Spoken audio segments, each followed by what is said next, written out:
Ubertec é uma empresa especializada em desenvolvimento, fabricação, recuperação e nacionalização de peças e subconjuntos para máquinas e equipamentos nacionais e importados. Atuamos há mais de 25 anos nos segmentos industrial e mineração, oferecendo soluções inovadoras e personalizadas como reformas completas em máquinas e equipamentos de alta complexidade, com qualidade, rapidez e redução de custos. Sonda para investigação e exploração de minérios.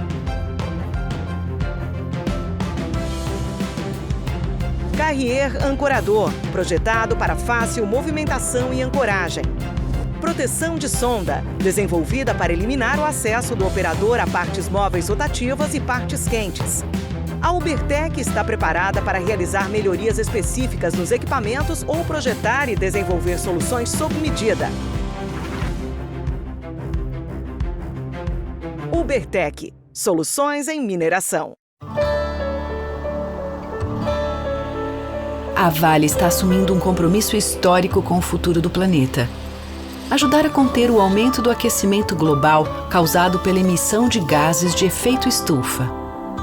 Como uma das maiores mineradoras do mundo, a Vale conhece o tamanho da sua responsabilidade. Por isso, estabeleceu uma meta sem precedentes: chegar a 2050 como uma empresa carbono neutra. Mas afinal, o que significa ser carbono neutra? Ser carbono neutra quer dizer que a Vale vai reduzir e compensar todo o CO2 que emite em suas operações. E para isso, a empresa vai investir ao menos 2 bilhões de dólares nos próximos anos, o maior valor já comprometido pela indústria da mineração no mundo para o combate às mudanças climáticas. Conheça algumas das ações de responsabilidade socioambiental que já estão em andamento. Substituição de diesel por eletricidade em suas operações como locomotivas elétricas. Autossuficiência global em energia elétrica por meio de fontes renováveis. Restaurar e proteger mais 500 mil hectares de floresta até 2030. Mais do que nunca, sabemos que o amanhã depende das atitudes que tomamos hoje. Por isso, estamos comprometidos em promover uma mineração mais sustentável, com o objetivo de construir um futuro melhor para todos. Ser carbono neutra é um compromisso da Vale com a sociedade, rumo a uma economia mais sustentável.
A Ubertec é uma empresa especializada em desenvolvimento, fabricação, recuperação e nacionalização de peças e subconjuntos para máquinas e equipamentos nacionais e importados.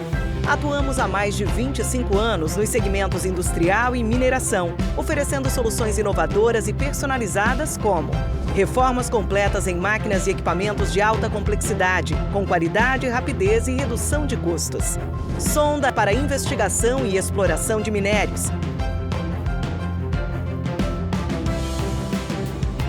Carrier ancorador, projetado para fácil movimentação e ancoragem. Proteção de sonda, desenvolvida para eliminar o acesso do operador a partes móveis rotativas e partes quentes. A Ubertec está preparada para realizar melhorias específicas nos equipamentos ou projetar e desenvolver soluções sob medida. Ubertec, soluções em mineração. A Vale está assumindo um compromisso histórico com o futuro do planeta. Ajudar a conter o aumento do aquecimento global causado pela emissão de gases de efeito estufa. Como uma das maiores mineradoras do mundo, a Vale conhece o tamanho da sua responsabilidade. Por isso, estabeleceu uma meta sem precedentes: chegar a 2050 como uma empresa carbono neutra. Mas afinal, o que significa ser carbono neutra? Ser carbono neutra quer dizer que a Vale vai reduzir e compensar todo o CO2 que emite em suas operações. E para isso, a empresa vai investir ao menos 2 bilhões de dólares nos próximos anos, o maior valor já comprometido pela indústria da mineração no mundo para o combate às mudanças climáticas. Conheça algumas das ações de responsabilidade socioambiental que já estão em andamento. Substituição de diesel por eletricidade em suas operações como locomotivas elétricas. Autossuficiência global em energia elétrica por meio de fontes renováveis. Restaurar e proteger mais 500 mil hectares de floresta até 2030. Mais do que nunca, sabemos que o amanhã depende das atitudes que tomamos hoje. Por isso, estamos comprometidos em promover uma mineração mais sustentável, com o objetivo de construir um futuro melhor para todos. Ser carbono neutra é um compromisso da Vale com a sociedade, rumo a uma economia mais sustentável. Bom dia, pessoal. Meu nome é Eduardo, eu trabalho na CSN Mineração, na cidade de Congonhas, sou responsável pelas operações de laboratório, planejamento e qualidade. Estou aqui para poder apresentar, moderar o painel Navio Capota, TML e a gestão de riscos no transporte de minérios. Esse é um painel que terá 85 minutos de duração. Vocês poderão fazer perguntas e respostas através do chat, onde a gente vai poder perguntar aos convidados a respeito das dúvidas de cada um e a respeito da apresentação que eles vão fazer. Esse painel ele está sendo patrocinado pelo IBRAM e pelo CONIM. O IBRAM ele desenvolve há anos um programa de apoio às empresas da mineração brasileira e, em 94, ele criou o CONIM, o Comitê para a Normalização Internacional em Mineração, com sede em Belo Horizonte, para coordenar e fortalecer a participação das empresas brasileiras no minério de ferro, mas também, mais recentemente, no cobre e no níquel, nos trabalhos de desenvolvimento de normas técnicas, tanto na ISO quanto na ABNT. Essas normas são de suma importância para os fornecedores e consumidores de minério, uma vez que são usadas para quantificar as características de qualidade dos minérios, sobre as quais se fazem os cálculos de faturamento, prêmios, multas de cada um dos embarques e cada um dos carregamentos do mercado transoceânico e do mercado nacional. Em 2007, o CONIM, como eu já disse, ampliou aí o leque também com cobre e níquel, e também as ligas de níquel, fazendo aí interface com a ISO em todo o mundo. O CONIM ele é formado hoje por 20 empresas participantes, são 30 reuniões nacionais, e o Brasil já participou de 34 reuniões da ISO, sendo o organizador de 5 delas. E para participar desse painel, vamos convidar o Dene Policarpo, que é engenheiro de Minas e trabalha na Vale do Rio Doce e especialista no assunto TML. Seja bem-vindo, Dene. E também, para fazer uma apresentação e participar desse painel e dessa discussão com o Dene, nós temos o Danilo Silva, que é responsável pelos laboratórios da Vale do Rio Doce, do sistema Vargem Grande, e é bacharel em administração e gestão de negócios portuários e logísticos, e um profundo conhecedor também das operações portuárias brasileiras. Seja bem-vindo, Danilo. E agora, para começar as nossas atividades para fazer a primeira apresentação do dia. Eu convido o Dene Policarpo a compartilhar a apresentação com todos e a iniciar a sua apresentação. Dene, muito sucesso na sua apresentação. Seja bem-vindo, meu amigo. Fique à vontade. O microfone é seu. Muito obrigado, Eduardo, pela introdução aí, né, no trabalho de moderação do painel. Um bom dia a todas as pessoas, né, que estão conosco hoje, em especial ao meu colega de empresa, meu colega de vale aí, o Danilo Silva, que vai falar depois. E é isso aí, vamos compartilhar a tela, vamos falar do nosso tema aí, tá? Bom, esse foi o título que escolhemos para o painel, né? De certa forma instigante, espero que tenha sido percebido assim, navio capota, e vamos falar sobre a TML, né, e a gestão de riscos no transporte minério. Já posso adiantar, né, que a resposta é afirmativa, navio capota, e infelizmente, como veremos, né, a causa raiz para esse tipo de acidente, o capotamento e o naufrágio que sobrevém, né, a causa raiz pode estar ligada à carga, a uma falha na carga, né. Então, nós vamos falar especificamente, para explorar esse tema, de aspectos regulatórios e normativos, né. Nós vamos falar aí caminharmos juntos, né, da percepção do perigo à excelência, esse objetivo que é a excelência na gestão de riscos ligadas à umidade, né. Vamos começar examinando o nosso cenário, né. Minério de ferro, minério de maneira geral, né, como uma carga sólida granel, ele é transportado em espaços de carga, né, ou porões, de navios especialistas, como esse que está aqui fotografado, que são navios adequados ao transporte dessas cargas sólidas a granel, como os minérios, né, de mineração. Então, aqui, ó, um detalhe, né, do espaço de carga, né, e agora, já com o navio navegando, as escotilhas fechadas, os minérios aqui nesses espaços, confinados, né, confinados pelas anteparas transversais, anteparas longitudinais. Aqui nesse espaço de carga, e nós escrevemos no slide aqui, nesse espaço de carga, porões, minério de ferro, minérios de maneira geral, né, eles são submetidos a um carregamento cíclico singular. Vamos explorar aqui. Por que singular? Porque em momento algum da cadeia de valor, né, da sua, digamos, vida como minério, ele foi submetido, o minério de ferro foi submetido a esse jogo de forças que está dentro do navio, né, nesse sistema onde ele está presente, né. Existem as propriedades do minério, as propriedades da carga, a umidade é uma delas, né, mas essa combinação de navio, e aqui a gente escreveu em inglês, prefiro a expressão inglesa, sim? Só um pouquinho, a sua apresentação não está sendo compartilhada. Você pode voltar a compartilhar, por favor? Puxa vida, obrigado, mil desculpas.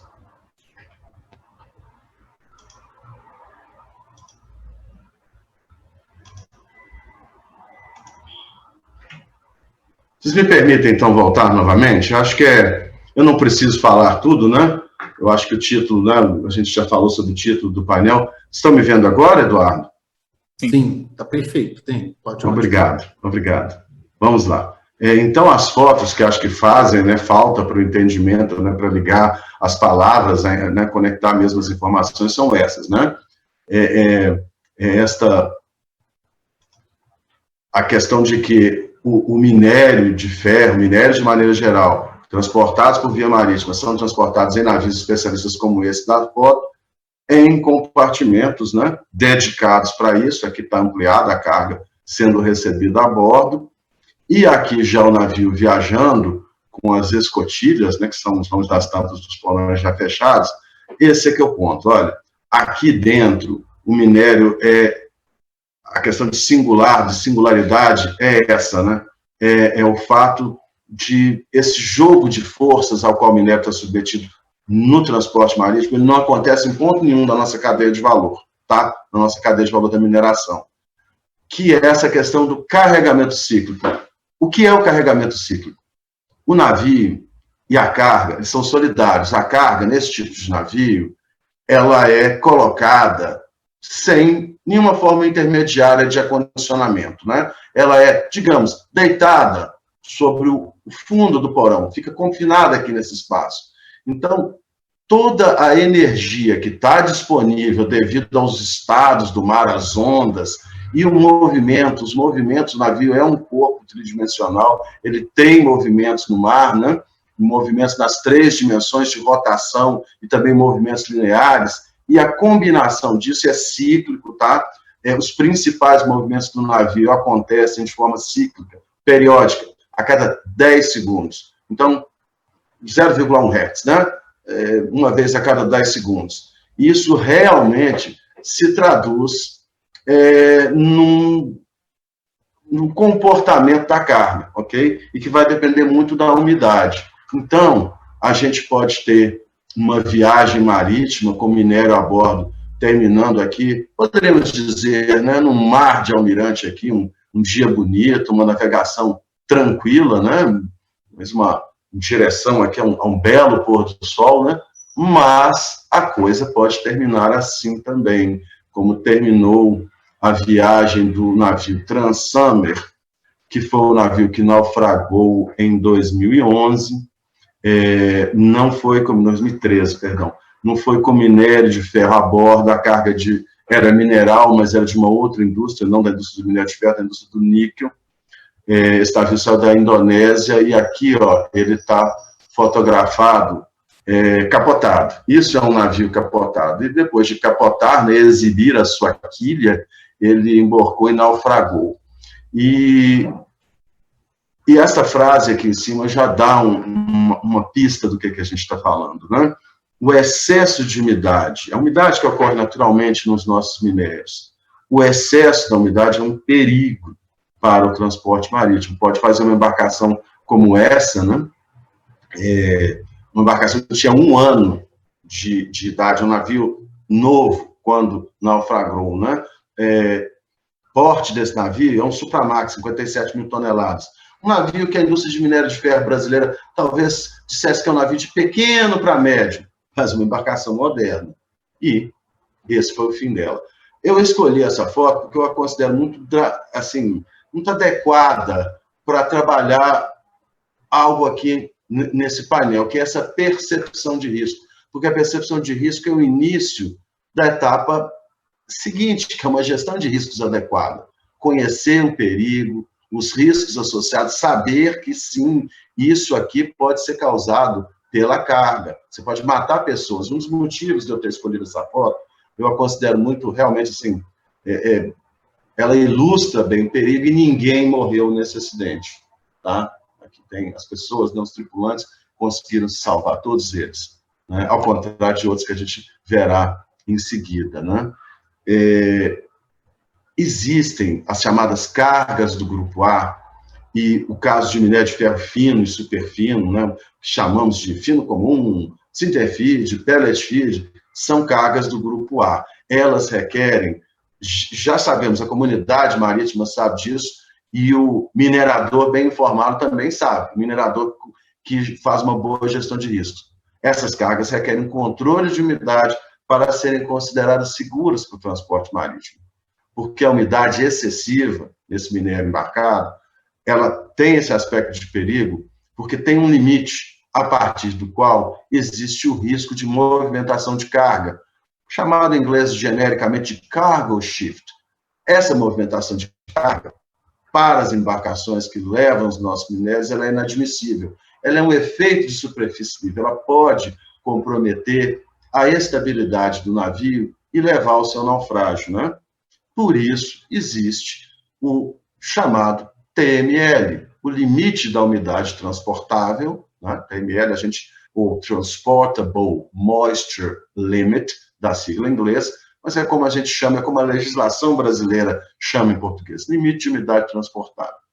Vamos explorar um pouquinho mais essa questão de liquefação de minérios e entender esses riscos, né? Porque justamente essa materialização desses mecanismos de risco, né? que levam ao cargo shift, a movimentação de carga, liquefação, querem que cite outro? Cito. Separação dinâmica. É um mecanismo que foi identificado na bauxita, os navios perdidos, né, com bauxita, que capotaram com bauxita, se identificou esse mecanismo, foi descrito, mas são essencialmente mecanismos de movimentação de carga, tá? E isso tem sido, infelizmente, a causa raiz de perdas de vidas em acidentes, né, ligados a navios, né, colegas que trabalham na cadeia de valor de mineração, colegas da navegação, que morreram, né, e foram aqui. Eu gosto muito dessas estatísticas, considero essa organização muito séria, a Intercargo, uma associação de armadores, né, de cargas sólidas a granel, e essa estatística mais recente, né, cobrindo um período de 10 anos, e preferi manter o texto em inglês mesmo, né? Assim, é como a comunidade marítima enxerga esse perigo e o risco associado, né? Olha, a maior causa de perdas de vidas, 106, tá? 6 aqui estão na conta do minério de ferro, tá? No meio desses 8 navios, aquele do slide anterior, 0 vidas perdidas. Contou a perda do casco, né, da carga, etc. Mas 0 vidas perdidas. Agora tem 6 vidas aqui que foi minério de ferro. Não foi minério de ferro brasileiro, mas, enfim, cargas da indústria de mineração, né? Então, o risco existe, a materialização do risco existe. Não ousem questionar essa realidade, essa triste realidade, tá? Então, vamos falar da gestão de riscos. Já que existem, vamos falar da gestão, né? Essas cargas do Grupo A, elas estão listadas em regulamentação internacional, tá? Então, estão lá os nossos minérios de ferro, os finos, né, como eu disse, cinefides, pellets, concentrados minerais de maneira geral, tá? Estão listados. E se é uma carga do Grupo A, a umidade, a sua umidade, a umidade correspondente, ela precisa ser medida e controlada, tá? E os métodos para definir umidade, a gente, né, umidade sempre teve ligada à interface comercial, né? A comunidade de mineração sabe medir umidade. E o TML, como é que faz? Os métodos de determinação de TML também estão listados em regulamentação internacional e nacional. São 6 métodos, tá, assim, reconhecidos no mundo, 2 deles são reconhecidos no Brasil, né? E quem faz o reconhecimento? Existe um esquema legal, um arcabouço legal que cuida disso. Então, é a Autoridade Marítima Brasileira, que é a Diretoria de Portos e Costas da Marinha do Brasil, tem o seu departamento técnico, né? Estudou e conversou com a indústria de mineração, e isso é o que temos hoje nas nossas certificações, né? TML, ele é determinado no Brasil, TML para minério de ferro, fino e superfino, são esses 2 métodos. É o método de Proto-Fagerberg modificado, que é um método exclusivo para fins de minério de ferro. O apelido desse minério, desse método na nossa indústria, é PFD80. E há também uma outra metodologia, diríamos assim, similar, Proto-Fagerberg, que a gente tem o apelido de PFC70. Né? E existe um controle que elimina o risco. Eu digo que ver um navio naquela situação nos enche de tristeza, né? Mas, assim, o que acabou a notícia? Olha, tem um controle que elimina o risco. MC menor que TML, uma inequação que a gente prefere manter ela em inglês mesmo, né? O MC é moisture content, umidade, teor de umidade, simplesmente umidade, né? E o TML é o limite da umidade transportável. Existem exceções, tem um asteriscozinho aqui só para lembrar de DSK, tem alguns navios especiais, nós diríamos que não tem interesse para a nossa conversa aqui, tá? São casos muito específicos, tá? Então, esta regra deve ser cumprida, e uma regra tão simples assim, né? A gente já faz a conexão com a importância de normas que venham a garantir a representatividade das porções de teste, nas quais a gente vai determinar a condição, esse requisito, se esse requisito está satisfeito, né? Então, tem que haver representatividade, e existem normas, né, que nos ajudam nesta tarefa, porque são essas expressões aqui em inglês, né, as loaded, as shipped, tal qual carregado. O que interessa é conhecer e garantir as propriedades, a natureza segura da carga, tal qual oferecida para o transporte, né? E nisso entram, então, aspectos regulatórios propriamente ditos, né? Onde é que todas essas regras, onde é que esses requisitos, né? Onde é que essas melhores práticas estão compiladas, né? Quem quer agir com integridade deve usar o quê como referência, né? A grande referência, a resposta é o código INSBC, tá? É o International Maritime Solid Bulk Cargos Code, o Código Marítimo Internacional de Cargas Sólidas a Granel, publicado pela IMO, que é uma agência especializada da ONU, né, da Organização das Nações Unidas. É um documento vivo, ó. Essa é a capa da revisão, digamos assim, né, da versão do código, da emenda, que é o termo adequado, do código, que é vigente internacionalmente para o transporte internacional.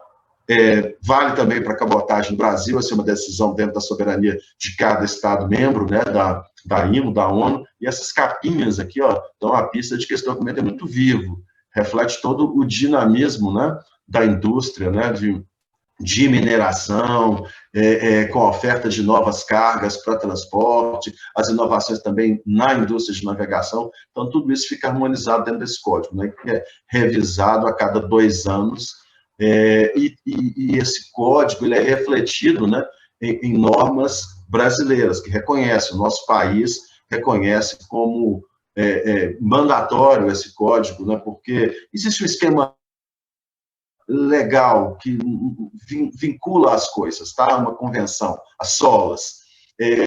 Esse código é mandatório pela Convenção SOLAS, da qual o nosso país é signatário. E isso está refletido nessa norma, que está a capinha, né? Só a página inicial, aqui a folha de rosto, né? Também, como o código, essa norma é revista, né?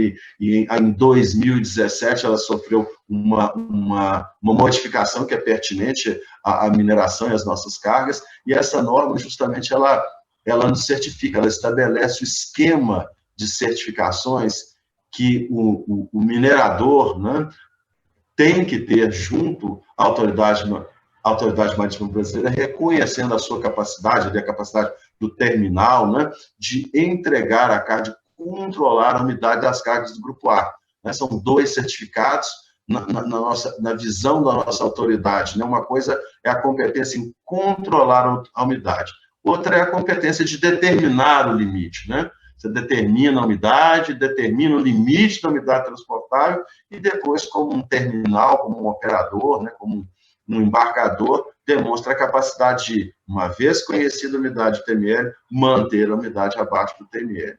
E tem essa nota aqui para nos deixar muito assim, tranquilos, né, saber que existem referências de normas ISO e a ABNT e NBR ISO nesse arcabouço regulatório, tanto dessa norma nos certificados.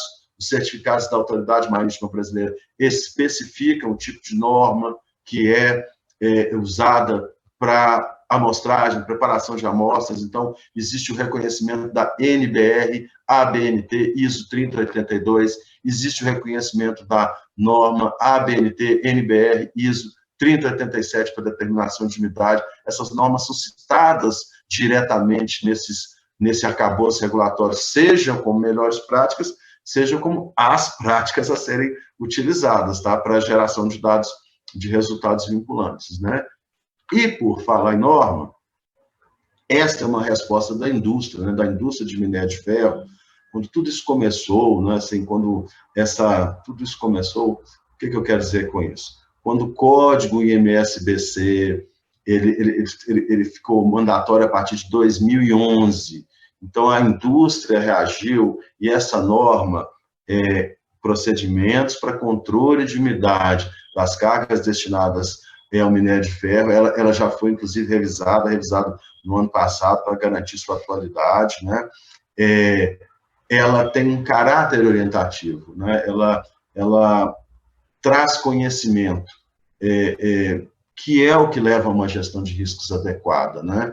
Então, essa norma, ela leva o arcabouço regulatório, código IMSBC, Norman 05, para nós, né, para a linguagem da nossa comunidade de mineração, para poder, né, vamos dizer, para adaptar a nossa maneira de trabalhar, o nosso conhecimento a essa nova visão, a esse entendimento, né, de riscos ligados à umidade, né? Porque tudo que a gente está falando é, de certa forma, novo, né? Os fenômenos estão aí há muito tempo, mas as regras, o entendimento, o domínio é relativamente recente, né? Então, essa norma cumpre esse papel, né? Bem assim, de conceito, né? Ela tem essa importância de levar uma visão harmonizada da comunidade de mineração de minério de ferro, né?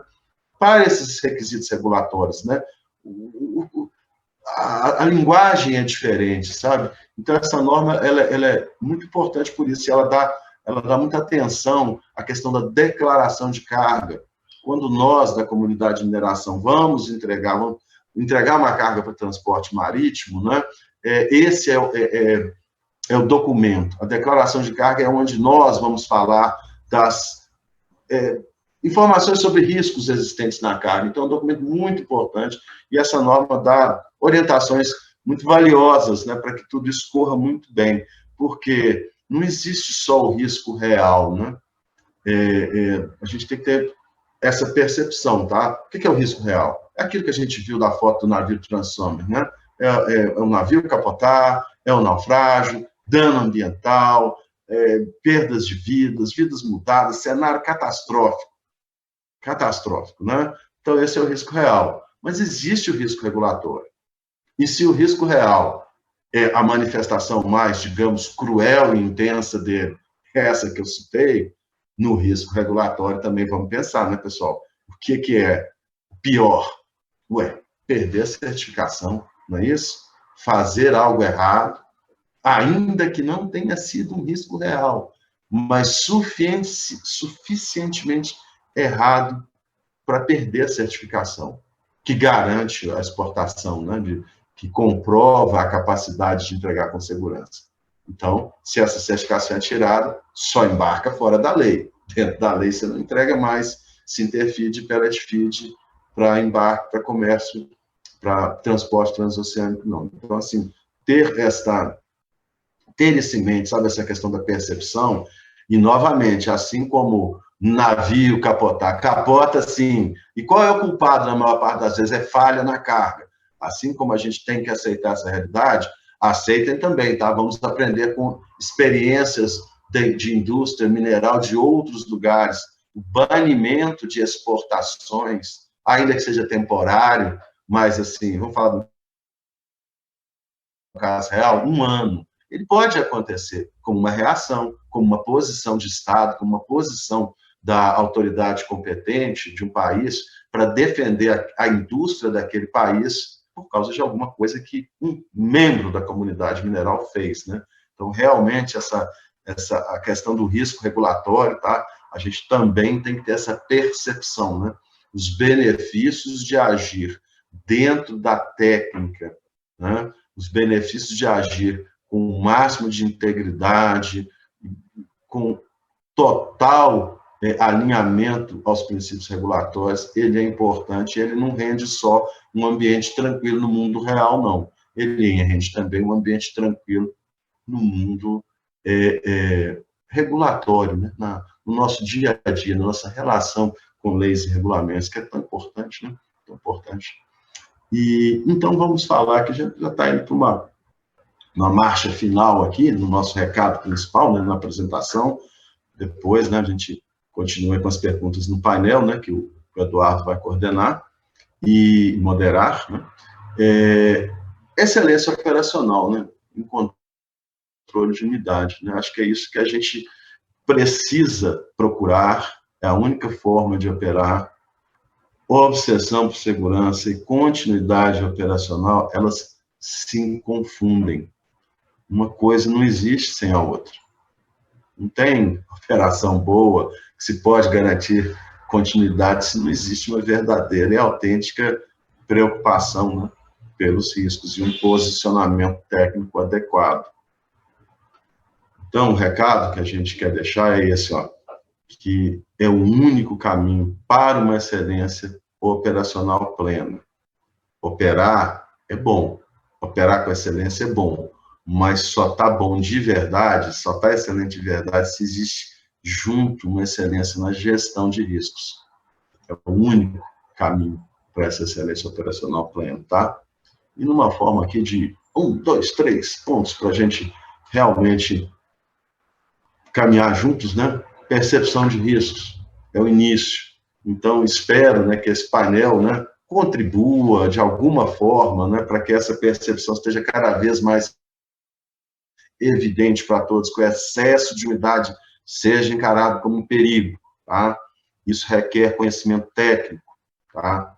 Operação, testes de umidade e TML, tudo tem que estar adequado. Nós não testamos mais umidade para a interface comercial apenas, nós não determinamos umidade apenas para essa finalidade, nós determinamos umidade para gestão de riscos, né? Então, isso é um aprendizado. É necessário ter também conhecimento regulatório, não basta querer ser correto, é necessário conhecer o que é ser correto, o que é preciso para ser correto, como demonstrar. E cumprimento de requisitos de gestão de riscos, pessoal, é como eu digo, essa é uma expressão, as pessoas que trabalham diretamente comigo sabem que eu gosto de usar essa expressão de a prova de balas, sabe? Você tem que estar naquela se sentir, quando está trabalhando com a gestão de risco, você está realmente à prova de balas. Você previu tudo, você previu o imprevisível, está tudo mapeado. E é possível fazer isso, tá? Em relação a esse risco. Número 2, colocar o risco exposto em cima da mesa. Não vamos fingir como comunidade de mineração que isso não existe, que é história, que acontece só lá na Indonésia, né, quando as cargas saem da Indonésia, sem preconceito, tá, pessoal? Mas assim, porque é um fato, né? O navio saiu da Indonésia e naufragou. O outro de minério de ferro, Bright Ruby, o último navio, né, que eu disse que tinha 6 pessoas naquela conta da tabela do Intercato, 6 vidas perdidas, saiu da Índia. São fatos, né? Mas não pensem que é história que acontece só em outros lugares, não, tá? Pode acontecer na nossa casa, se a gente não tomar conta. Então, ó, colocar o risco em cima da mesa e conversar sobre riscos, que é o que nós estamos fazendo, que é o que esse painel está se propondo. Valorizar ambientes catalisadores de obsessão por segurança e excelência operacional. O nosso moderador muito bem lembrou do CONIM, do Comitê de Normatização Internacional de Mineração, do IBRAM. É uma casa virtuosa, é uma casa que é onde nascem essas normas, onde essas normas nasceram, é onde se conversa com risco, é onde se conversa sobre gestão de riscos de uma forma aberta e buscando excelência. E por quê, pessoal? Porque, olha, mineração é uma só bandeira. Tá? A gente faz segmentos, né, como o Eduardo me apresentou, trabalha na Vale, CSN, não, tem uma coisa muito maior, que é a indústria de mineração. É uma só bandeira, é uma indústria virtuosa, e ela só é segura e sustentável, assim, é essa mineração a qual estou me referindo, tá? Aquela que é segura e sustentável em toda a sua cadeia de valor, que inclui também o transporte marítimo seguro, né? A gente não pode esquecer, né? Acho que extraímos, né, nossos recursos da crosta, mas a nossa cadeia, a mina, não termina, vamos dizer, na mina. A riqueza da mineração inclui toda essa cadeia e a gente tem que tomar conta disso, né? Seguir dessa forma, e é o que eu convido a fazer, né? A gente realmente seguir juntos em busca de uma mineração segura e que sabe o que é transporte marítimo seguro e como contribuir para que isso aconteça, tá? É esse aí o recado. Muito obrigado, pessoal. Deixa eu interromper aqui o compartilhamento. Muito obrigado, Dene, obrigado pelas palavras. Acho que fica cada vez mais notório que TML não é apenas um índice para restringir as operações, mas sim um índice para garantir que nós não tenhamos riscos, que nós não tenhamos acidentes, que nós não tenhamos perdas de vidas humanas em todo o comércio transoceânico de qualquer tipo de minério.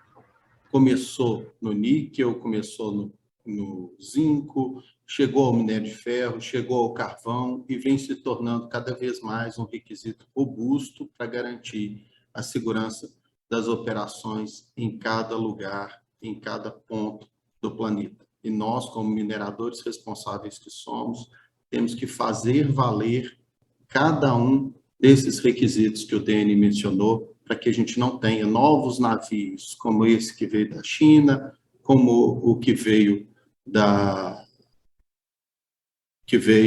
logo em seguida, o que capotou, não tenhamos novas perdas de vida. Isso é o mais importante, é isso que nós queremos que não aconteça, que nós não tenhamos mais fatos como esse.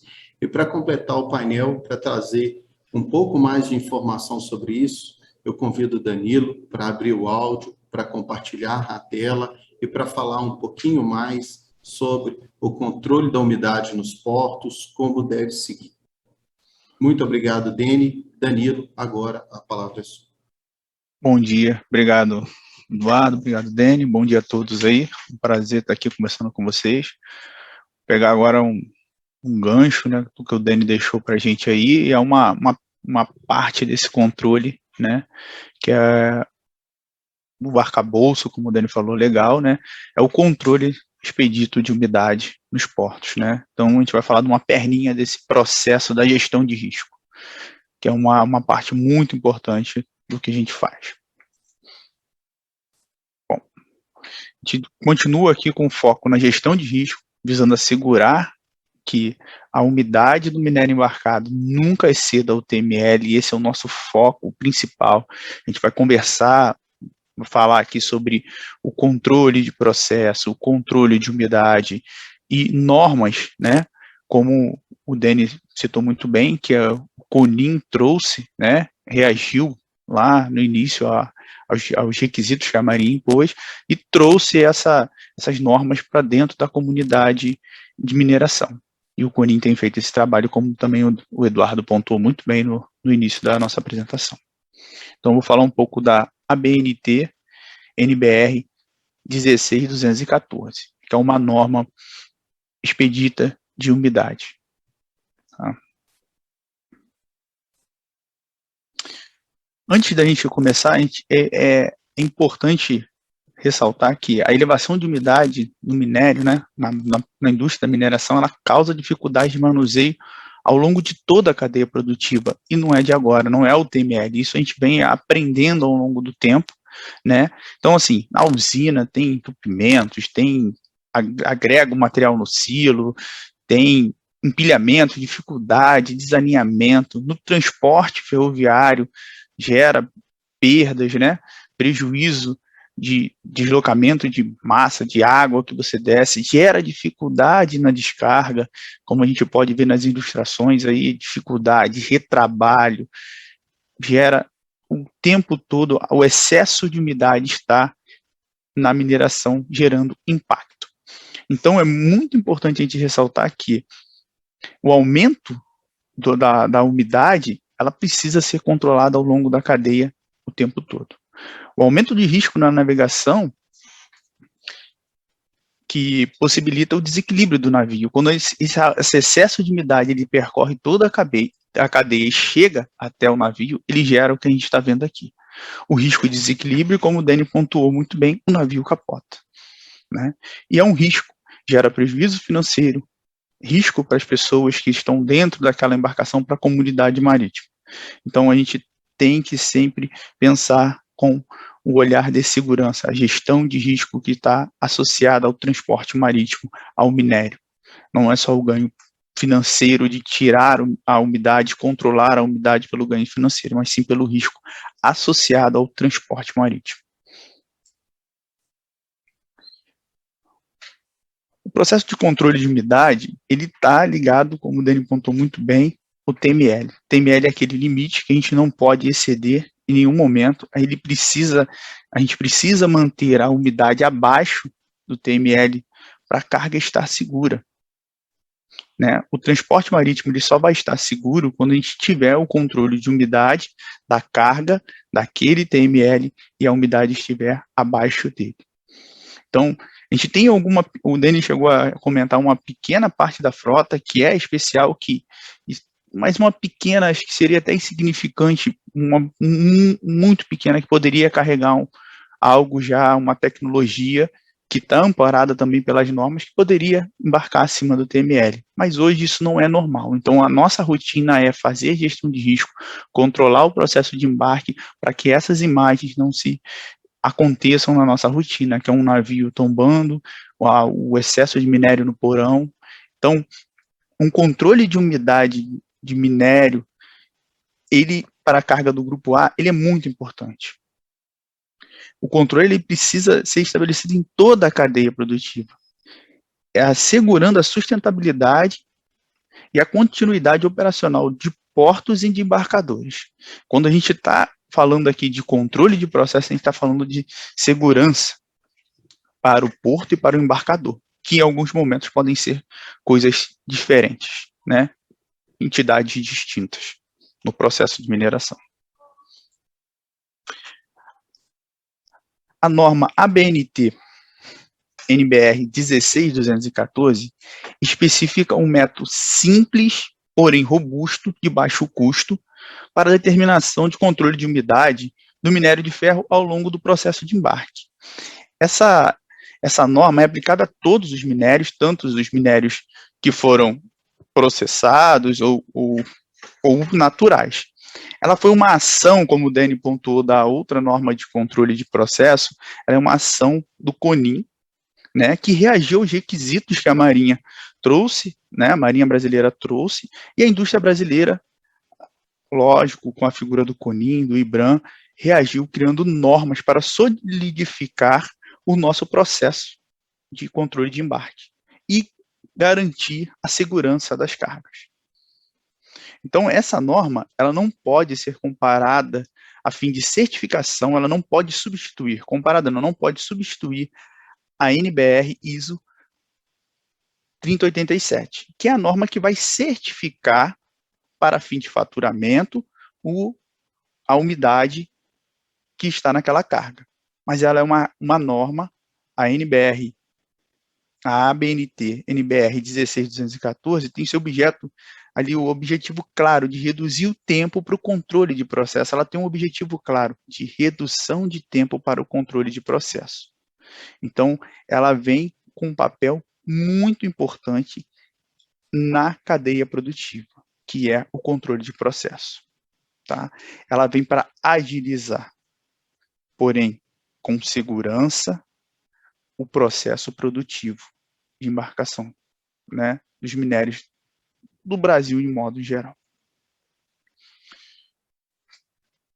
Aqui eu queria compartilhar com vocês qual é a grande diferença entre as normas ABNT ISO 3087 e a ABNT 16214, que é um método simplificado de determinação de umidade. É o tempo de resposta. Quando na 3087 a gente precisa de, no mínimo, 5 horas para entregar uma resposta de umidade, na norma simplificada, com a temperatura mais elevada, a gente consegue um tempo médio de secagem de 2 horas. E 3 horas no processo de embarque é muito importante. O tempo ele escoa na mão de quem está controlando. O tempo dentro do processo, o tempo associado TML, risco, o tempo é o nosso inimigo. Então, 3 horas fazem muita diferença para quem está controlando o processo, para quem está acompanhando. Esse tempo é fundamental para a tomada de decisão e gestão de risco do processo e do negócio portuário como um todo. O controle de umidade ele precisa ser fundamentado em consonância com a 3082, ABNT, NBR ISO 3082. Como o Dani pontuou, são junções de normas que são associadas para que a gente tenha um processo seguro. Assim como todas as amostras e porções de ensaios também precisam ser obtidas e preparadas de acordo com essa norma. Eu vou trazer aqui agora para vocês os dados de um embarque real, né, que a gente usou essa norma para controlar. Então, a gente tem aqui um navio, uma carga de 207 mil toneladas de sinterfídio, carga do grupo A, foram realizados 220 incrementos primários, com um intervalo entre eles de 940 a 41 toneladas. agrupado em 15 parciais de umidade. Então, essa carga toda foi dividida, fatiada ao longo do seu processo de embarque, de carregamento e controlada em 15 parciais de umidade, com sua massa equivalente aí a 13.800 toneladas cada, 14 incrementos em cada parcial. Foi um dado real que a gente acompanhou o embarque usando a 16214 para controlar o processo. Quando a gente olha, e aqui o que é mais importante quando a gente olha todos os dados estatísticos de comparação da ABNT-NBR 16214 e da ABNT-NBR ISO 3087, é que não há diferença nas médias. As informações, elas são iguais, basicamente. Então, ela dá velocidade com a mesma robustez, com a mesma segurança da 3087. Então, ela traz segurança para quem está controlando. Então, não há evidências suficientes, nesse caso, que a gente controla assim os embarques, para dizer que elas são diferentes. O que é ótimo para o processo. São métodos diferentes, medidos para fins diferentes. 3087, certificação, fim comercial, faturamento. 16214 é uma norma para controle do processo, segurança. O foco dela está em outro lado, a gestão de risco do negócio.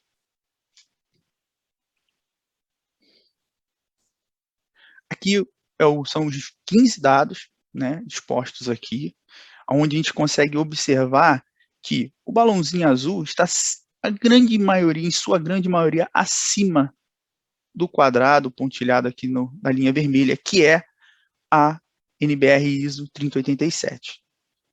Então, isso é muito bom para o processo de embarque, para o controle de processo. A gente tem que frisar que isso é importante. E ambos abaixo do TML. Isso é um processo controlado, um processo de embarque, como o Denis citou, todos os riscos regulatórios de parada anteriormente, mas é um processo que foi bem controlado. O risco existe, mas o controle no processo, ele acontece e é bem feito. A gestão de risco está sendo bem feita.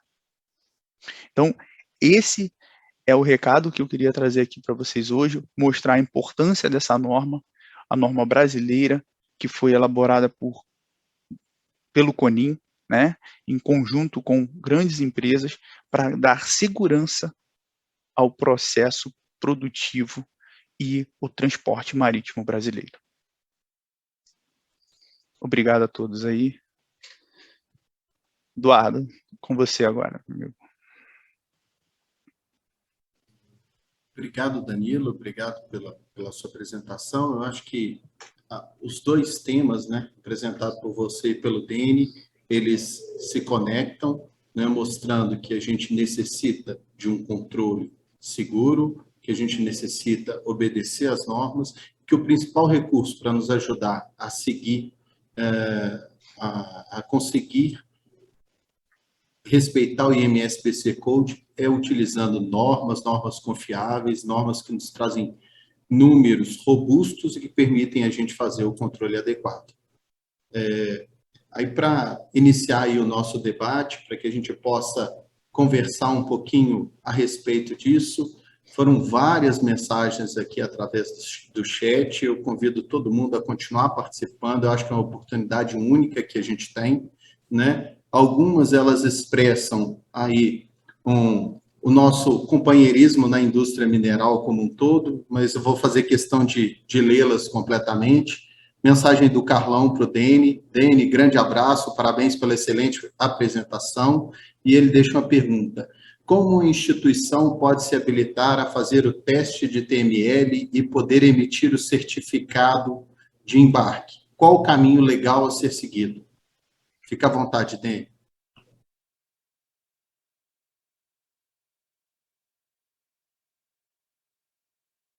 Obrigado aí. Em primeiro lugar, né, prazer receber uma pergunta aí do Carlos, né, Carlão, grande amigo, muito bom, viu, Carlão? Tudo de bom para você, tá? Como uma instituição pode se habilitar a fazer o teste de TML, né? Vamos dizer, o reconhecimento, se eu capturei bem a pergunta, o reconhecimento é feito pela autoridade marítima brasileira, uma autoridade marítima competente, né, que é o que está no código, que no caso do Brasil, como curiosidade até consta no código também, é a Diretoria de Portos e Costas da Marinha do Brasil.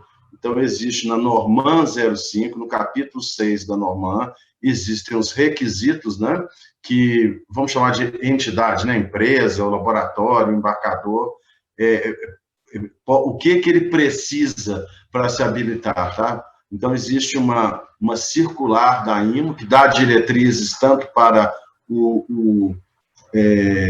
tanto para autoridades inspecionarem, quanto para embarcadores, né, para o minerador que quer entregar sua carga com segurança, tá? Então, resumindo, a Norman 05, no capítulo 6, traz essas orientações. A Norman 05 é domínio público, tá? No site da Marinha, marinha.mil.br, você pode baixar a norma, né? E vão estar lá todos os requisitos, né?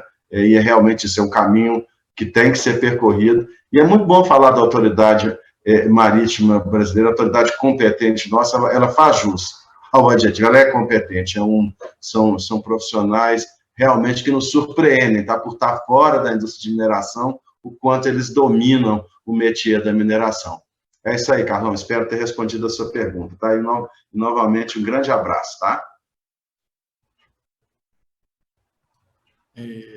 Completando aí, né, Deni? Depois que a gente passa por esse processo de fornecimento da documentação e a avaliação legal dentro da Marinha, a Marinha vem até o estabelecimento onde ela vai verificar em loco se cada um daqueles pontos está corretamente sendo atendido e, periodicamente, ela refaz esse processo de auditoria.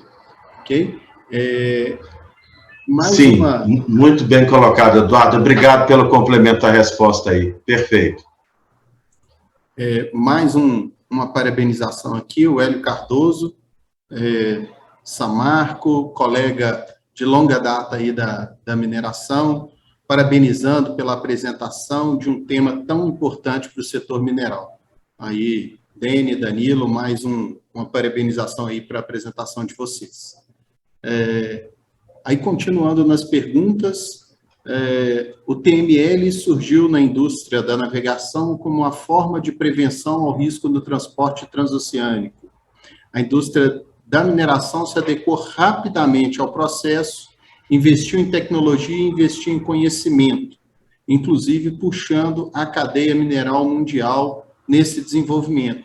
Quais as lições aprendidas que vocês tiveram aí ao longo desse processo? O Deni foi um dos participantes e um dos fomentadores, bem como o Danilo, né? Quais as lições aprendidas com a gestão desse novo risco que, como o Deni disse aí muito bem, apareceu em 2012, né? Ele passou a ser considerado na indústria mineral em 2012.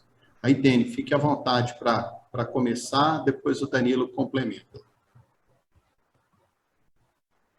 É uma excelente pergunta, né, e que foram inúmeras, né, as lições aprendidas, né, e acho que a gente tentou explorar algumas delas ali durante a apresentação, na primeira parte do painel, né, que é essa questão do conhecimento, né, da importância de buscar conhecimento, da importância de ter normas, de ter discussões técnicas, que essas discussões num fórum adequado, como é o caso do CONIM, elas frutifiquem, de lá sejam produzidas normas que vão levar ao minerador esse conforto que ele precisa num controle expedito de umidade rápido, como o Danilo tão bem trouxe para a gente esse exemplo, né? Então, foram inúmeras as lições, tá? Mas esta habilidade de nos reunirmos, né, a importância dessa habilidade de nos mobilizarmos como comunidade de mineração e de reagirmos, eu acho que esse é um ponto muito forte desse aprendizado aí, tá? Eduardo, Danilo e pessoal do painel. É isso aí. Danilo, fica à vontade. A gente aprendeu a lidar com pontos, né, como a umidade, que eram muito... tinha um fim financeiro, né, e hoje ela tem um fim completamente de gestão de risco, né, então você aprender a trabalhar com limites na mineração, né, aquele limite que é algo que a gente tem uma especificação, mas um limite, algo segurança, é uma coisa inovadora. A gente reagiu bem, reagiu rápido, né, com a ajuda do CONIN, como você bem pontuou, né, a gente trabalhou rápido em normatizar alguns processos que não existiam até tempo atrás, né? E é algo novo, se a gente for olhar o TML, ou se você olhar a indústria mineral, o TML é muito novo, né? A gente ainda está aprendendo e conhecendo o TML. Pedro. Obrigado, Danilo. Acho que é isso, né? Aprendemos a enxergar, entender e conhecer um risco novo, estudar e nos prepararmos para mitigá-lo, né? Esse é o grande segredo que ficou aí por trás desse processo recente de 8 anos, né? Que com 5, 6 anos nós já tínhamos praticamente colocado ele em rotina, entendido muito bem como ele funcionava e desenvolvido um pool de conhecimento que não existia na nossa indústria, né? Mais uma parabenização aqui para o Danilo e para o Deni, muito claras as duas apresentações, parabéns ao Danilo e ao Deni. Arthur Napoleão, o grande Napoleão, né, foi colega de vocês na Vale por muito tempo, parabenizando aí a respeito do painel. Mais uma pergunta aqui, eu acho que fiquem à vontade para explorar a questão do contato aí com os navegadores e seus representantes, né? Acho que Danilo começa com mais propriedade falando da indústria naval. Em quaisquer ocorrências nos portos ou durante o transporte, inicialmente se atribuía a causa à liquefação da carga. Todos os pontos eram a liquefação da carga. Após algum tempo, a indústria naval começou a entender melhor a questão da liquefação e a orientar melhor seus representantes. No entanto, este não era ou é um processo novo para a indústria naval. A que vocês atribuem a demora na mudança de mindset da indústria naval, passando a entender melhor esse processo e atribuir corretamente as causas de ocorrências de acidentes? Como foi essa relação com a indústria naval lá nos portos quando você estava lá, Danilo? Essa mudança, ela decorre até do controle que a gente vem adotando ao longo do tempo, né? A carga era sempre a causadora do problema, porque a gente não tinha tanto domínio sobre aquilo, sobre o efeito, né? Sobre o como a umidade agia no porão do navio. E com o passar do tempo, a gente já reagiu bem, né? Com os controles, conhecendo o efeito da carga na estrutura do navio, né? O que a umidade, o que a mudança do sólido para o líquido pode acarretar durante a navegação.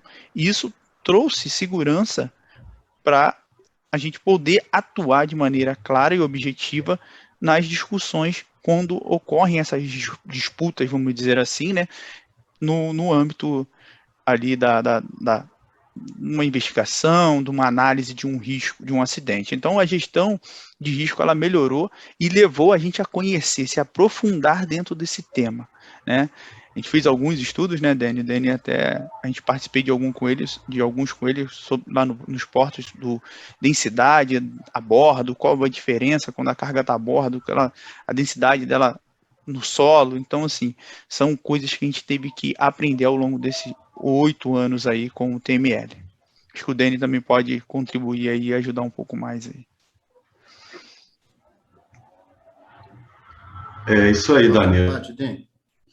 Você colocou... Sim, obrigado. Danilo colocou o ponto muito bem, né? E houve uma evolução, eu diria, dos dois lados, né? O crescimento técnico, né, no entendimento do risco por nós, na comunidade de mineração, você destacou, né, Eduardo? Foi muito rápido e, assim, nós, por um momento, andamos na frente, tá? dos armadores, da comunidade marítima propriamente dita, né? E houve uma transição, eu diria, que foi muito delicada, que havia muita alegação de problema, né? Sinais que eram mal interpretados como falhas na carga, e não eram fenômenos de drenagem natural, de água livre em quantidades moderadas.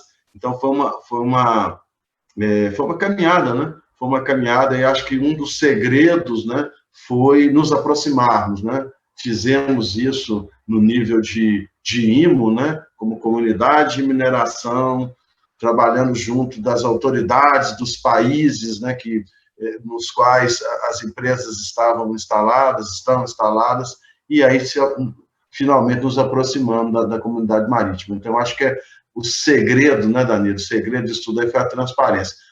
E a transparência no aspecto técnico, como a coisa é oferecida de uma forma técnica e transparente. Acho que esse é um grande... Enfim, como hoje estamos, né? Estamos em harmonia, né? Um respeito mútuo, porque as duas pontas da cadeia entenderam, né? Aquele que é essencialmente transportador e aquele que é essencialmente produtor da carga, o minerador hoje tem, né, regra geral, né, um entendimento, né, isso que a gente falou no painel, está claro, né, claro, excelência é uma jornada, não é um lugar, está sempre querendo ser melhor, mas realmente estamos em um ponto muito bom, né, de garantia e de harmonia com essa comunidade marítima internacional, tá? E eu fico feliz por isso.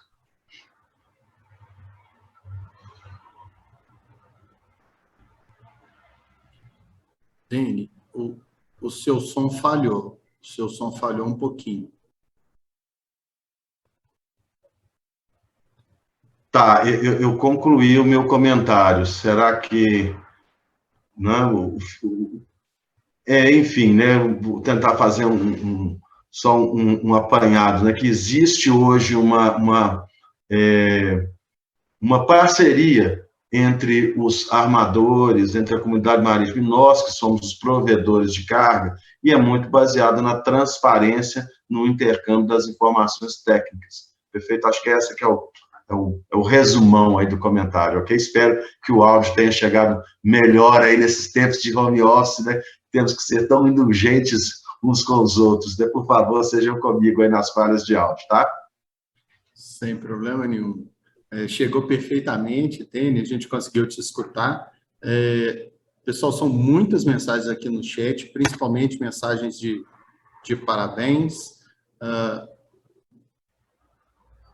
Mensagem do grande Luiz Mapa, né, que trabalhou aqui com a gente, trabalhou na Vale, parabenizando. Alguns eu tenho que chamar pelo apelido, né, o tempo que a gente tem junto, o Alex, da SGS, também parabenizando ao Dani e ao Danilo, a Thaís, do Porto Sudeste, e uma pergunta do Luiz Paulo Serrano. Ele está dando parabéns aí, Dene e Danilo, pelas respectivas apresentações. Atualmente, as taxas de embarque são muito elevadas. Uma vez uma carga apresente um teor de umidade acima do TML, como é feita a correção? Na verdade, imagino que uma parte da carga, né? Aí, Danilo, fique à vontade para responder para a gente. Isso aí faz parte do seu business por muito tempo. Acho que tá ligado muito com o que a gente conversou sobre a norma, né? Sobre a velocidade que você tem que receber a informação para tomar essa decisão, né? Então, assim, essa correção ela vai ocorrer ao longo do processo. A gente precisa ter um processo bem estruturado para evitar que esse tipo de coisa aconteça, né? Que é a carga chegar até o navio. Mas quando isso acontece, a gente precisa ter a resposta rápida, que é o que a norma dá uma base para que a gente tenha essa visão rápida do que está acontecendo dentro do carregamento e possa reagir, né? Contornando isso de maneira a avaliar se é o suficiente para a gente corrigir aquele porão, se a gente vai conseguir corrigir o porão, corrigir todo o processo. Então, assim, ter alguns pontos não há problema. Agora, o que a gente tem que garantir é a integridade do porão e do navio como um todo, certo? Acho que se o Dani quiser complementar, mas eu acho que é basicamente velocidade e a tomada de decisão tem que ser assertiva, né? A gente precisa parar, ver onde a gente está errando e corrigir aquela carga o quanto antes. Isso aí. Eu não estou me vendo, vocês me perderam? Ou Assim, meu áudio está chegando, Eduardo? O áudio tá claro, Dani, você pode falar à vontade, o áudio tá claro.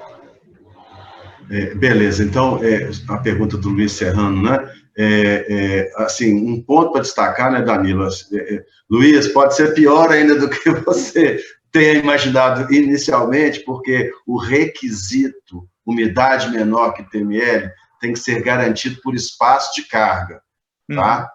A variação da umidade entre os porões pode existir, mas não pode ter porão acima do TML. Aí reforça a importância, né, do casamento que você falou, das taxas elevadas com a velocidade de resposta que o Danilo destacou, que a norma proporciona, né? A norma de umidade brasileira de umidade expedita proporciona, né?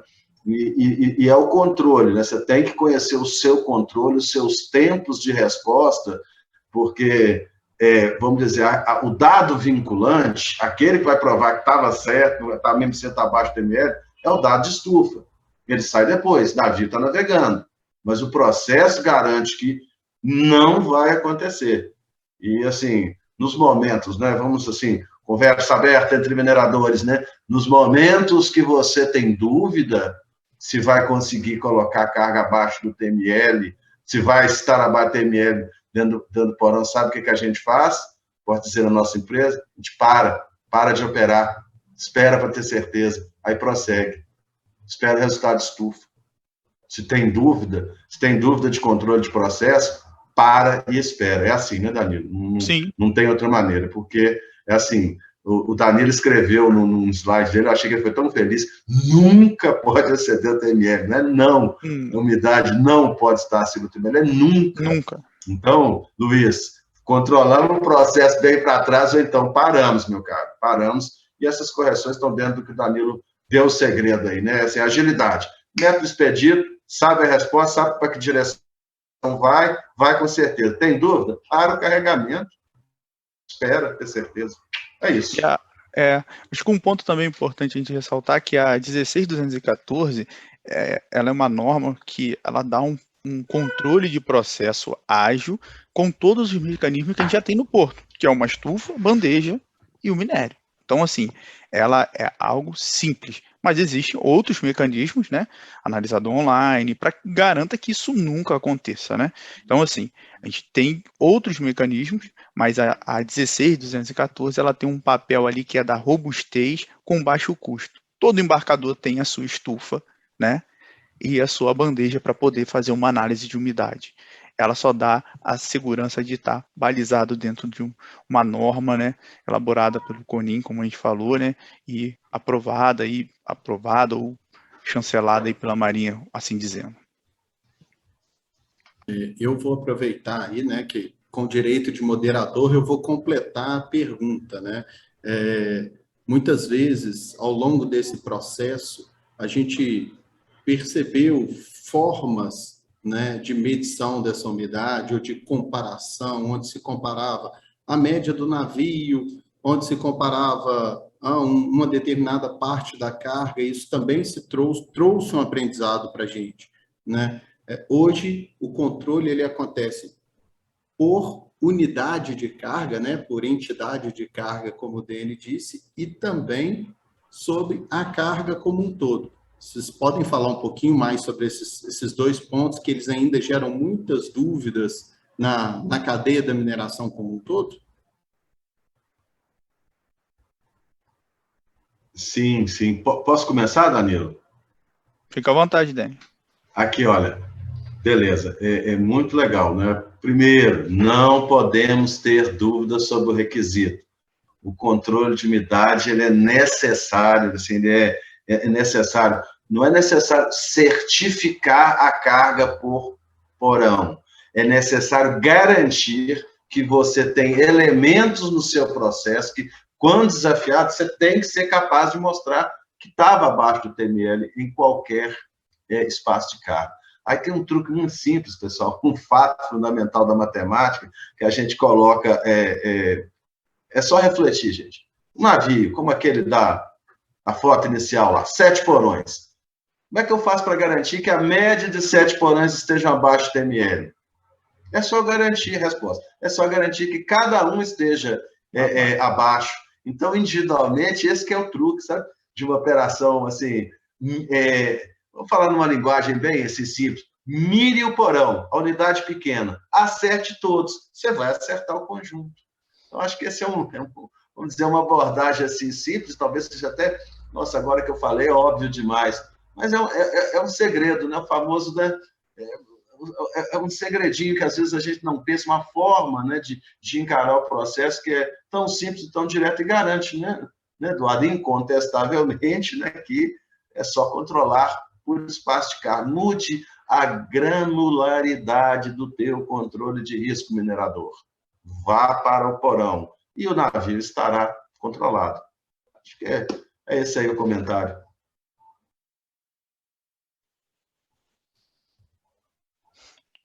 No caso que Danilo, não, acho que o Dani exemplificou muito bem, e no caso que a gente ilustrou aqui, né, um porão de um navio, com a quantidade de porões, né, Dani, de um navio lá de 240 mil toneladas, um Cape ele vai ter ali 9 porões. A gente tinha 15 porções de umidade, né, 15 dados de umidade.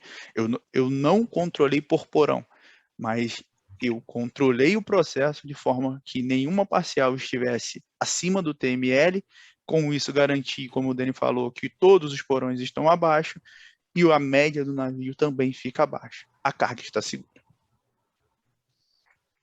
Isso aí. Continuando então aí, Marise, da Metalcor, também dando parabéns por um tema tão relevante aí para a indústria da mineração. E o Railson Lopes, ele está fazendo uma pergunta aqui, especificamente sobre a bauxita. Parabéns pela apresentação. Durante a apresentação de vocês informaram 2 métodos reconhecidos para determinação de TML. Gostaria de saber sobre o método Proctor-Fagerberg modificado para a bauxita. Ele também não está reconhecido? Aí, Denis, se você puder nos ajudar a esclarecer para o Railson um pouco mais dessa dúvida dele. Sim, com prazer. Railson, é a forma como o slide foi escrito, né? Porque nós estamos no IBRAM, Instituto Brasileiro de Mineração, mas no caso particular da indústria de minério de ferro. Então, às vezes, a gente falou do minério de ferro, falou dos concentrados minerais, da indústria de mineração como um todo. Railson, você tem razão. Aqueles 2 métodos que eu listei, eles são, né, no bullet point, então para minério, para a indústria do minério de ferro. Você está coberto de razão. O método Proctor-Fagerberg modificado para fins de bauxita é reconhecido pela autoridade competente do Brasil, sim. E, evidentemente, até pelo o nome do método, né, indica, ele não pode ser usado para minério de ferro, né? Não pode ser usado para outras cargas. É um método realmente dedicado, mas muito bom ponto, Railson, agradeço. E espero que a forma que eu tenha escrito, assim, que nessa dúvida, né, muito bom você ter trazido para matar. Aqueles 2 métodos são os métodos que constam para certificação de minério de ferro no Brasil. E você tem razão, para bauxita é um método reconhecido pela autoridade. E completando, para enaltecer vocês da indústria de bauxita, meus colegas da mineração, é um método que foi assim. Qual a origem desse método, né?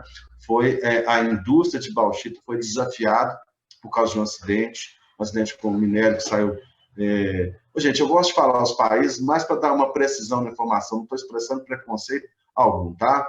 Então, fatos. Saiu da Malásia, naufragou, teve perdas de vidas, né? E aí a indústria foi desafiada a estudar os Estados membros, né? Alguns com maior destaque, o Brasil foi um deles, né? E dentro do Brasil a sua indústria de alumínio, a Associação Brasileira do Alumínio, enfim, né? Representando aí as indústrias.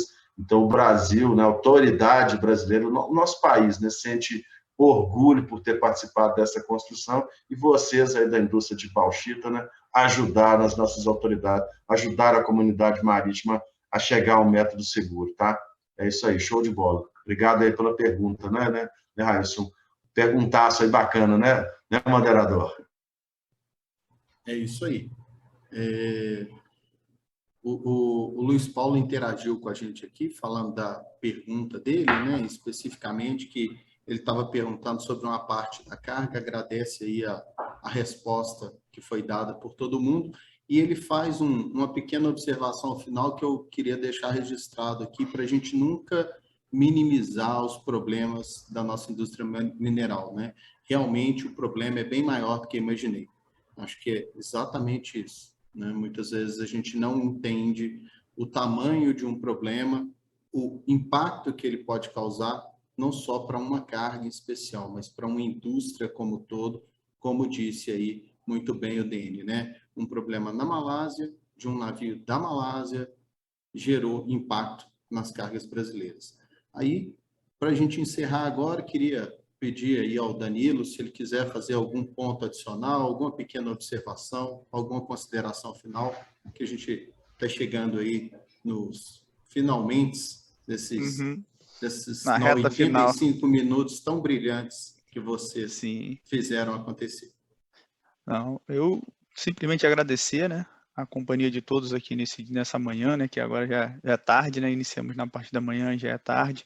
Agradecer Dene, Eduardo, Rejane pelo convite, Napoleão, todo o grupo que tem apoiado aqui, né, o grupo de trabalho.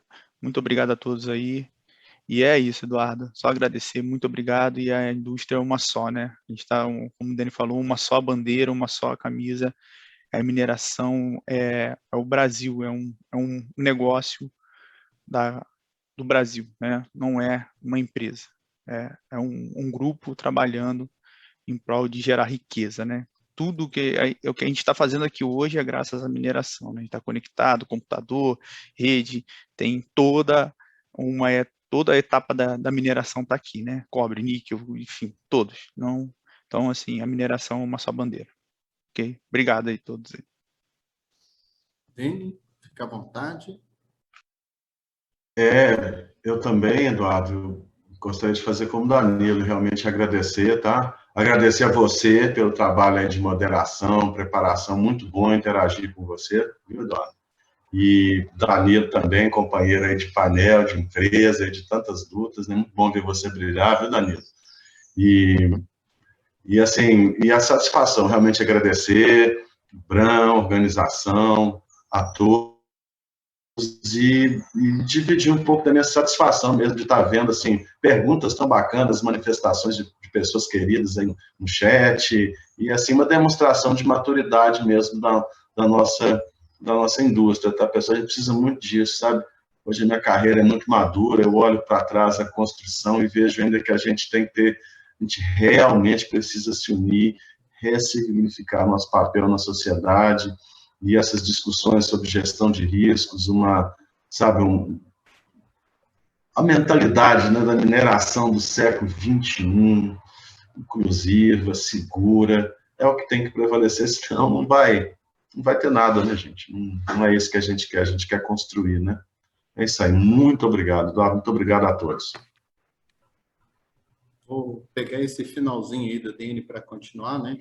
Nós construímos até aqui, continuaremos construindo por muito e muito e muito mais tempo juntos, né? IBRAM é Instituto Brasileiro de Mineração, não é de ferro, não é de alumínio, e o TML ele é algo que fala para todos e por todos nós. Então, muito obrigado ao Dene, ele sabe a admiração que eu tenho por ele, a admiração pelo trabalho que ele fez ao longo desses anos todos. A mesma coisa, Danilo, né? Foi um prazer participar com você, estar mais próximo e conhecer o quão competente você é nas atividades que você faz. Muito obrigado especial aí ao IBRAM, ao CONIM, por toda a organização, por construir mais uma Exposibram, vencendo aí os desafios de transformar um mundo que era tão tátil e palpável para a gente no mundo virtual, né? E aí eu aproveito para agradecer a todos que estiveram juntos aqui conosco, mas convidar cada um para ir aos estandes virtuais da nossa feira virtual na Exposibram, é um momento único de conhecer novas tecnologias, conhecendo novos equipamentos, de uma forma completamente diferente, né, que não perde em nada para a realidade física, né? A gente sempre sente saudade dos amigos, mas nesse momento de especial cuidado com cada um de nós, a gente poder fazer esse evento virtualmente e poder ter o mesmo nível de abrangência que a gente tem presencialmente é um desafio que só a mineração poderia conseguir superar. Parabéns para todo mundo, muito obrigado e uma boa tarde a todos.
Ubertec é uma empresa especializada em desenvolvimento, fabricação, recuperação e nacionalização de peças e subconjuntos para máquinas e equipamentos nacionais e importados. Atuamos há mais de 25 anos nos segmentos industrial e mineração, oferecendo soluções inovadoras e personalizadas como reformas completas em máquinas e equipamentos de alta complexidade, com qualidade, rapidez e redução de custos. Sonda para investigação e exploração de minérios. Carrier ancorador, projetado para fácil movimentação e ancoragem.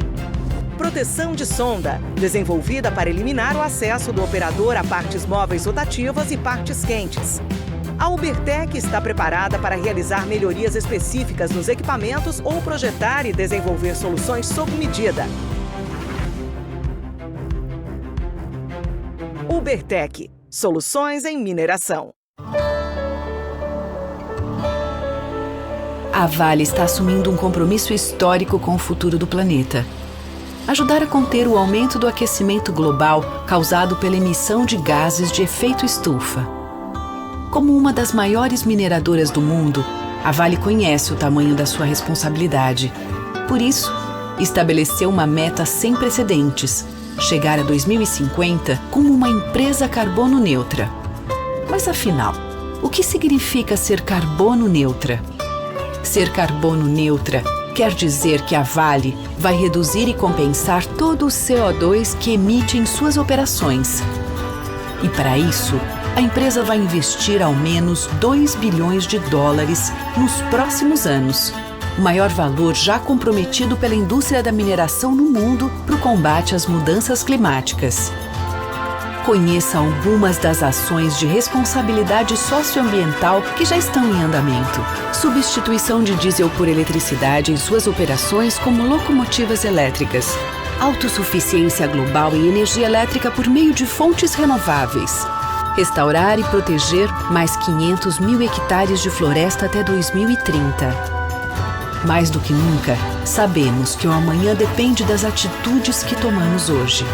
Por isso, estamos comprometidos em promover uma mineração mais sustentável, com o objetivo de construir um futuro melhor para todos. Ser carbono neutra é um compromisso da Vale com a sociedade, rumo a uma economia mais sustentável.